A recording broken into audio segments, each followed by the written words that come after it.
Bismillahirrahmanirrahim. Assalamualaikum warahmatullahi wabarakatuh. Perkenalkan, nama saya Jabal Nur, NIM 10572113220, kelas M20D, mata pelajaran Teknik Proyeksi Bisnis. Di sini saya akan memaparkan materi dari sifat, langkah-langkah, dan proses peramalan forecasting. Baiklah, peramalan atau forecasting digunakan untuk membantu tercapainya suatu keputusan yang optimal, sistematis, dan dapat dipertanggungjawabkan. Peramalan menjadi suatu metode dan alat oleh manajemen yang merupakan bagian integral dari proses pengambilan keputusan. Sifat dan karakteristik peramalan forecasting. Sifat dan karakteristik peramalan forecasting ada 3, yaitu pertama, ramalan pasti mengandung kesalahan. Artinya, peramalan hanya bisa mengurangi ketidakpastian yang akan terjadi, tetapi tidak dapat menghilangkan ketidakpastian tersebut. Kedua, peramalan seharusnya memberikan informasi tentang beberapa ukuran kesalahan. Artinya, karena peramalan pasti mengandung kesalahan, maka adalah penting bagi peramal untuk menginformasikan seberapa besar kesalahan yang mungkin terjadi. Ketiga, peramalan jangka pendek lebih akurat dibanding peramalan jangka panjang.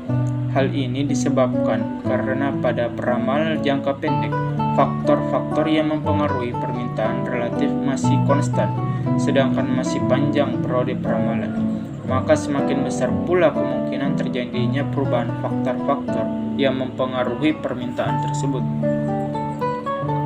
Peramalan atau forecasting yang baik harus memiliki karakteristik dengan kriteria sebagai berikut. Yang pertama, ketelitian atau keakuratan. Tujuan utama peramalan adalah menghasilkan prediksi yang akurat. Peramalan yang terlalu rendah mengakibatkan kekurangan persediaan atau inventory. Peramalan yang terlalu tinggi akan menyebabkan inventory yang berlebihan dan biaya operasi bertambah. Kedua, biaya.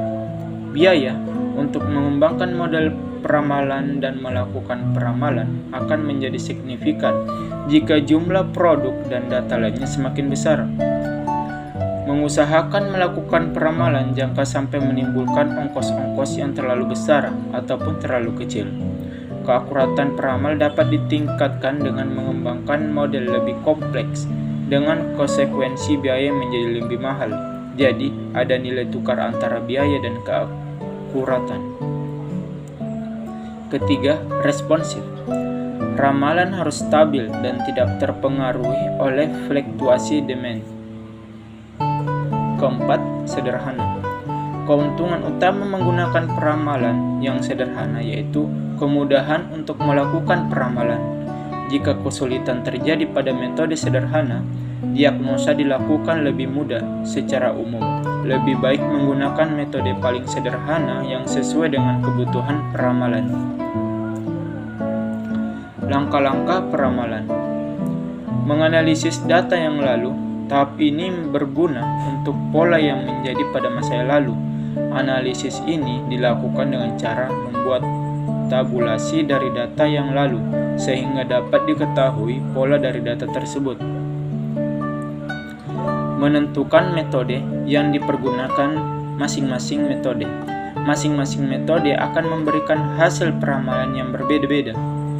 Metode peramalan yang baik adalah metode yang memberikan hasil ramalan yang tidak jauh berbeda dengan kenyataan yang terjadi. Proyeksikan data yang lalu dengan menggunakan metode yang dipergunakan dan mempertimbangkan adanya beberapa faktor perubahan, seperti kebijakan-kebijakan yang mungkin terjadi, perkembangan potensi masyarakat, dan perkembangan teknologi. Proses peramalan forecasting. Peramalan atau forecasting dilakukan dengan urutan proses sebagai berikut. Yang pertama, penentuan tujuan. Sebelum membuat suatu ramalan, kita harus bertanya lebih dahulu Mengapa peramalan tersebut dibutuhkan dan bagaimana menggunakan hasil ramalan tersebut? Peramalan disiapkan sedemikian rupa sehingga manajemen dapat membuat keputusan-keputusan yang tepat mengenai alokasi sumber daya yang ada sekarang, dan oleh karena itu si pembuat ramalan harus memahami kegunaan-kegunaan dan proyeksi-proyeksi material yang telah ditetapkan.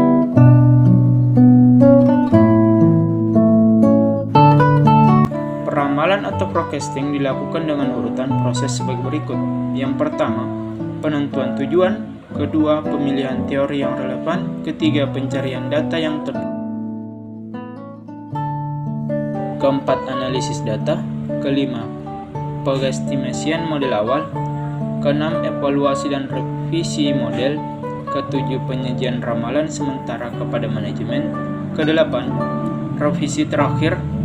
Kesembilan, pendistribusian hasil peramalan. Dan kesepuluh itu penetapan langkah-langkah pemantauan. Baiklah, di sini ada satu contoh yang saya combine, yaitu Home Industry Arwa Food adalah salah satu usaha yang bergerak dalam bidang industri produk makanan ringan. Industri ini berdiri pada tahun 1994 yang beralamat di Jalan Tanjung Harapan nomor 15 Tembilahan. Permasalahan yang terjadi Home Industry Arwana Food sering terjadi kekurangan persediaan produk makanan keripik pisang. Kemasan bungkusan seperti pada gambar 1, karena pada industri tersebut tidak melakukan peramalan sebelum melakukan produksi. Kondisi seperti ini dapat membuat industri kehilangan pelanggan dan turunnya laba. Oleh sebab itu, dibutuhkan suatu metode peramalan penjualan produk pada Home Industry Arwana Food untuk mengetahui beberapa besar kebutuhan produk yang disediakan agar dapat memenuhi kebutuhan konsumen di tahun yang akan datang dan tidak terjadi kekosongan persediaan. Berikut saya tampilkan grafik penjualan produk dari Home Industry Arwana Food.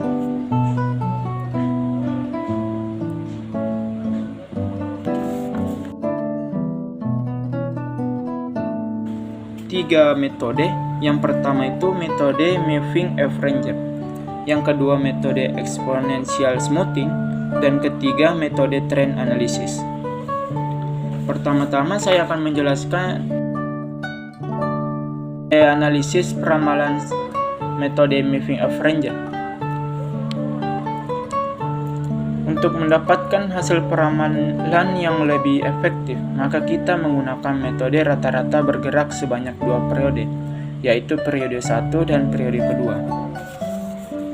Di sini, metode moving average menggunakan metode dengan produk periode 1 dan 2. Saya akan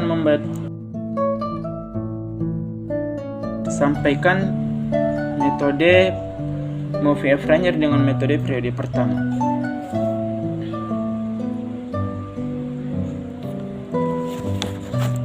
Di sini kita bisa melihat tabel untuk forecasting result moving average periode pertama. Yang saya itu akan membacakan berdasarkan pada tabel.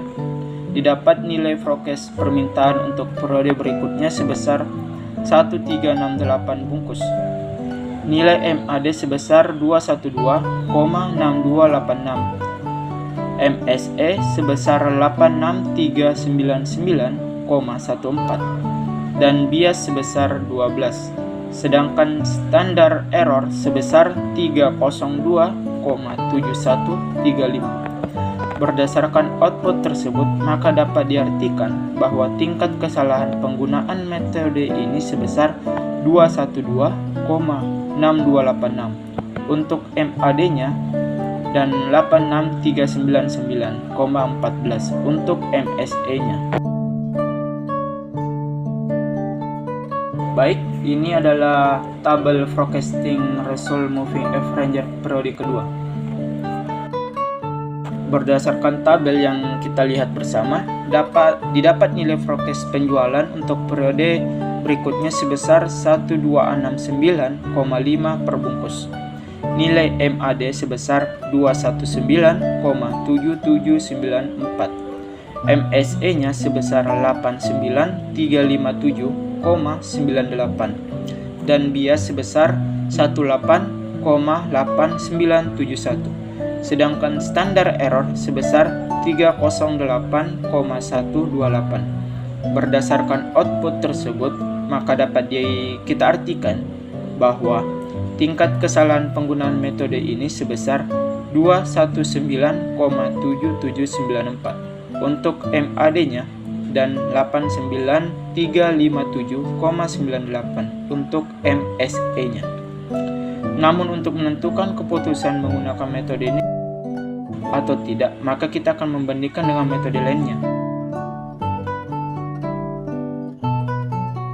Baik, sebagai bahan perbandingan awal, dapat kita bandingkan di antara kedua model rata-rata bergerak periode 1 dan 2. Dari pengolahan data dapat nilai MAD-nya 212,6286, MAD2-nya 2197794 dan nilai MSE-nya 186399,14 dan MSI keduanya 89357,98. Sehingga dapat disimpulkan untuk sementara bahwa model rata-rata bergerak periode 1 lebih baik dibandingkan periode kedua, karena nilai MAD dan MSE periode 1 lebih kecil dibanding periode kedua. Baiklah, selanjutnya kita akan menggunakan metode dari exponential smoothing with trend alpha sama dengan 0,5 dan beta sama dengan 0,5.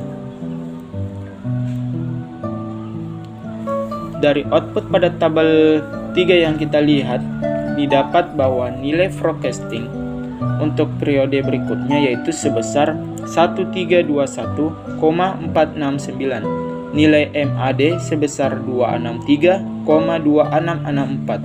Nilai MSE-nya sebesar 112759. Dan biasnya atau mean error sebesar 14,2113 dan standar error sebesar 345,8221. Berdasarkan output tersebut dapat kita artikan bahwa tingkat kesalahan peramalan penjualan sebesar 263,2664 untuk MAD dan 112759 untuk MSE-nya.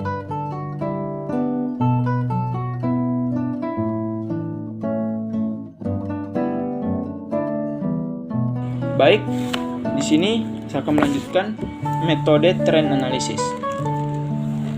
Dari output tabel 4 yang kita lihat bersama, didapat bahwa nilai forecast untuk periode berikutnya yaitu sebesar 1121,424, nilai MAD sebesar 161,3539, nilai MSE sebesar 55744,16, bias atau mean error sebesar 0 dan standar error 242,947. Berdasarkan output tersebut dapat kita artikan bahwa tingkat kesalahan peramalan sebesar 161,3539 untuk MAD dan 161,3539 untuk MSE-nya. Untuk pola distribusi grafik peramalan terlihat bahwa metode ini mempunyai simpangan yang kecil dibanding dengan metode move averager dan exponential smoothing with trend. Kesimpulan dari metode-metode yang saya sampaikan yaitu berdasarkan pengumpulan dan pengolahan data serta analisa yang sudah dilakukan, maka dapat kita bandingkan bahwa dari segi tingkat kesalahan serta perankingan, trend analysis mempunyai tingkat kesalahan yang lebih kecil dibanding dengan metode lainnya. Metode trend analysis mempunyai nilai MAD sebesar 1613539, MSE-nya sebesar 55744,16 dan standar error sebesar 242,947. Maka dapat disimpulkan bahwa metode terpilih adalah metode trend analysis. Berdasarkan analisis penentuan peramalan, jumlah penjualan produk keripik pisang kemasan bungkus adalah sebesar 1121,424 atau bisa dibilang 1122 bungkus per bulan, agar tidak mengalami kekurangan atau kelebihan persediaan produk keripik pisang untuk kemasan bungkus. Itulah tadi pemaparan materi yang saya sampaikan. Lebih dan kurangnya mohon dimaafkan. Nun wal qalami wa ma yasturun. Assalamualaikum warahmatullahi wabarakatuh.